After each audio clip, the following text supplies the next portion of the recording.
Mwumvise entreprise de jeunes influenceurs en Christ ntituje nk'ishengero ntituje nk'abanyepolitike tuje turi mu mutima umwe umutima wo kwamamaza ubwami bw'Imana biciye mu evenement biciye mu gufasha abatishoboye kandi tukavuga inkuru ya Yesu Kristo inkuru nziza y'amahoro kunywana mu umubano mwiza hagati y'amashengero umubano mwiza mu Barundi bose kugira dushikire ry'iterambere rirama.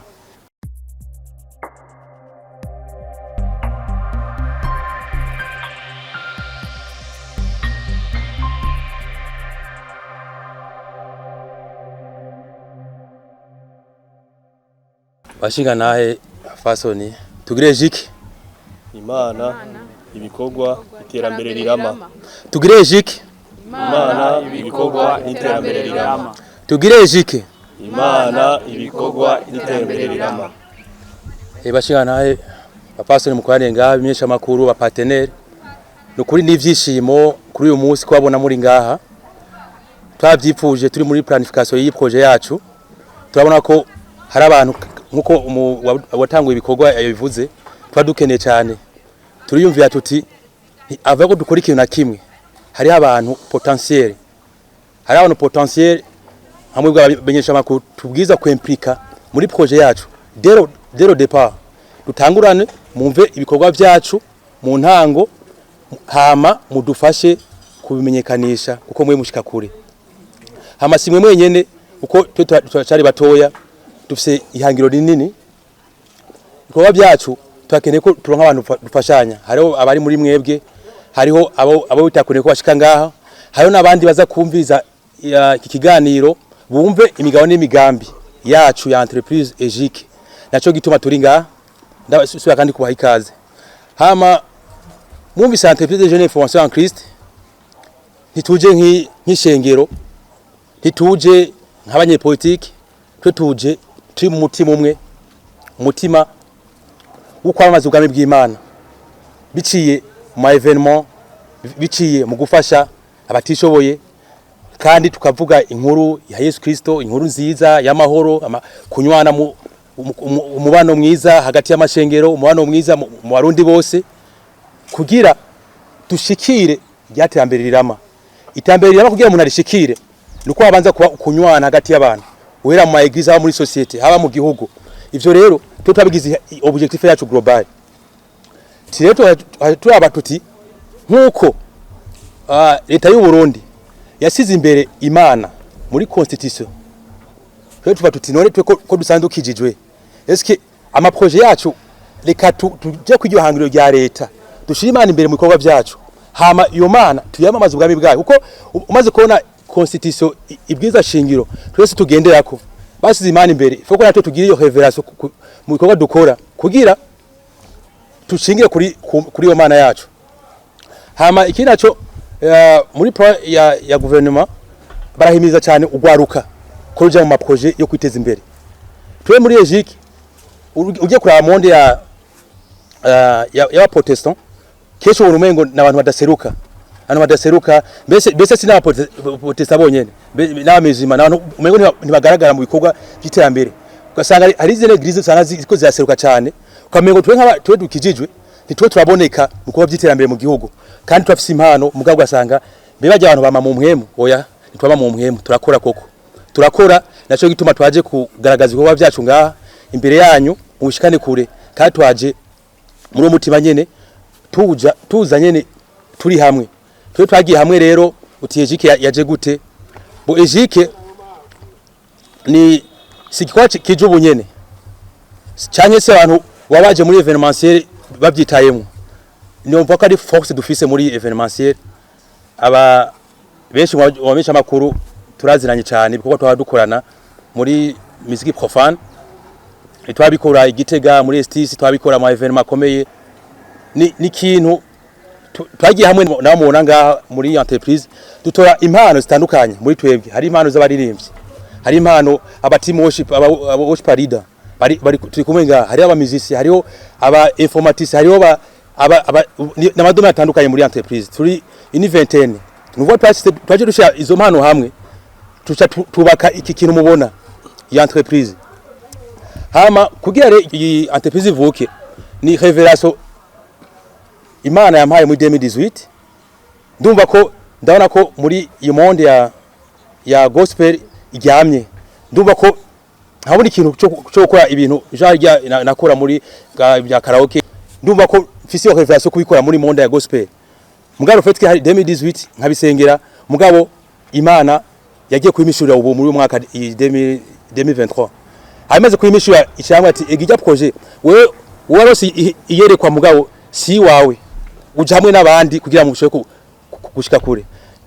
Nace twaje twanga kuronderana kandi ashimana ko abo yantumbereje ko barawo nyene. Hama rero twafise vision yacu nuko la jeunesse influenceuse en Christ aba canal promoteur de l'évangile et développement durable. Mu Kirundi nuko ko urwaruka rw'influence ruvuga inkuru ruseruka mu bantu rukaba karoro keza. Ni kiraro c'ivugabutumwa. Kandi ibyo vugabutumwa likazana kw'iterambere rirama.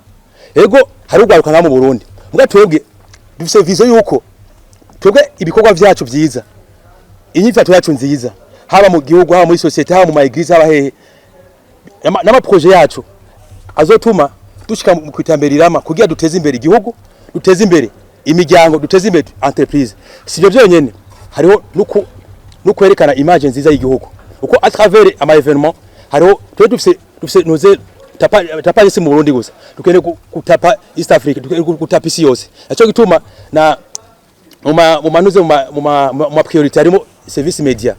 Rubako aho hose twagiye turayipangira kimwe kugira nimba umuntu ari muri Europe abone hariho EJIC mu Burundi yategwe événement irafise ahantu bagira café resto avec Karaoké Gospel weekend cyangwa imisi tari ahantu umuntu ashaka kuruhukira. Murabibona aba journaliste hariho namwe ba partenaire, urabona ko kenshi abantu bakijijwe kenshi d'après ukwemera kwabo ntibaronka ahantu basohokera hahuye n'imyizerere yabo. So ibyo bituma abantu kenshi usanga n'umuntu basaba afise inota akeneye kuyijya mugana haronka ahantu ayirira. Kandi bati je n'umuntu nakije mugabo kuryoherwa, turaryoherwa ngo turyoherwa mu mwami Yesu. Donc ibintu byacu kandi twasambuka mugabo mu mwami Yesu. Yeah, iyo potite yo guha abantu rero kujya vuga ati ndafise umuryango kubatwara ahantu turyoherwe mugabo inuza atmosphere yaho ni gospel. Atmosphere yaho ni ibintu bihimbaza Imana. Siyo byonyene. Ndashaka ati disons mu ya ma concept événementiel hariho ni muci hari aba diaspora benshi baza gutembera Burundi. Hari aba diaspora basanze bakijijwe. Mugabo hakaba ama événement menshi ari muri musique profane. Ugasanga harabaye limite y'abantu kubera ko ya bezo yabo bari bakeneye habuze solution yabo. So tuje nka solution muri yo communauté chrétienne kugira dutore solution tubahe iyo myanya kugira basho kwisanzura ku kiyaga, tukategura nka Sama Christian Beach Party, tukategura abarundi barakunda akanyamacoma kandi bakijijwe. Keyo bazi ko dufungura cyane, turafungura cyane. Tubategura akantu bafungura kandi bagatamba batamba mwami Yesu. Twateguye tafise ama group akomeye y'abaririmbyi b'abarundi ba gospel. Ko twe n'ikindi kintu dukeneye nuko muri gospel tuyiha valeur. Umuririmbyi wa gospel aboneka kumengo we ibintu kuba vye aragira ama information mugabo ugasanga nta hari karashika cyangwa arika agarukiye hafi ko byo niko byashika kure. Twe ni mwe ntumbere yo gufasha izo talent igiye raising Christ talent guhera mu gwaruka rutoya to detect ama talent tubatore aho bari tugiye ama competition tubatore baje mu mahiganwa tutore izo ngabire haba mu gutamba haba mu intambo z'ikirundi intambo z'ikizungu gucapa matia maslamu n'ibindi bitandukanye. Hama abantu hahantu twategura hamwe café resto na Karaoké Gospel cyo tugira ka diversity kama domaine kama talent. Umuntu ni wo mu akijijwe arazi gucapa ashaka gucapa agafise ingabire. Wow, byumve kare y'amatara ajyanye mu bantu bakijijwe acha seruka aze guteza imbere muri kite y'u Burundi, aze guteza imbere muri entertainment yo mu Burundi bivanye n'ijya minoze yiwe ajya amatara yiwe yarajyamye mugabo yabuze ukuntu aseruka. Nivyo rero muri rusangi. Hama ikindi naco nuko nashaka kuyibutsa ko iyi entreprise yacu ntishingiye ngo ni eglise imwe haturaba n'amagize atandukanye kuko kandi n'ubu imiryango iruguye nuko rero ndabashimiye cyane tugire EJIC Imana ibikorwa n'iterambere rirama. Kuri iki gice cya mbere cyitwa EJIC Evenement irafise uduce dushika tune Rising Christian Talent bo kushigikira cyangwa se kuduza ingabire z'abantu bakijijwe cyangwa se barimba gospel. Bo iki ni ikintu cyagutse cyane gishobora guhagarara mu mice ibiri. Hariho umuce w'abaririmbyi basanzwe barimba gospel ariko bakeneye by'ukuri kuduzwa cyangwa se bagashigwa ku rundi rugezo. Hariho amakadre cyangwa se ihangiro twihaye muri EJIC byo kuzotegura ibibanza bishobora kubafasha mu kugira ngo babashe kumenyekana, sivyo? Bo murabona hano handitse Resto-Café avec Karaoké Gospel, sinzi ko mubibona. Kenshi uwanyitangiye imbere yabivuze, hari gihe usanga kenshi muri ibintu bya karaoke tuvuze karaoke vraiment muri monde y'abakizi umenga ntibashaka kuvyumva, bumva ikindi kintu, bumva iyindi terme. Peut-être sinzi bivanye n'ingene tuzogenda turabona ibintu ingene bishobora gutegurwa neza cyangwa se bigatangwa muri message nziza bashobora gutahura, turashobora kubihingura tukabiha irindi zina bishobora gutuma nabo biyumva ko vy'ukuri ujya mwanya bashobora kuba bicaye muhira nabo barisanzwe kuba barahandi hantu bariko barafasha abantu kandi bakaronka nakunguko ku buzima bwabo cyangwa se mu cyo gikorwa ariko barakora. Aho ni ku ruhande rw'abaririmbyi basanzwe bahari. Bo kandi no ku ruhande rw'abaririmbyi basanzwe bahari mu bintu by'ama-evenement tuzotegura turifuza cyane ko tuzoza turabashigikira mu kubatumira muri ibyo bikorwa kugira ngo nabo babiyemo kandi babibayemo bumve ko vy'ukuri bahashitse bataje utembera gusa ariko bumve ko vy'ukuri naho ari akandi karusho. Hama kuri icyo kintu ku yindi extreme ijanye n'aba jeune bakiri batoya kuri Rising Christian Talent mu kuraba izo ngabire ziri mu bantu twifuza cyane guhera kuri abantu bakiri bato bo mwishengero bafise ingabire. Hari abana benshi bafise ingabire ngaha mu gihugu, hari abana benshi vure musanga bafise ingabire ko badashobora kubona n'ukuri ahantu bashobora no kuziserura, ugasanga ntibafise abantu babafata amaboko.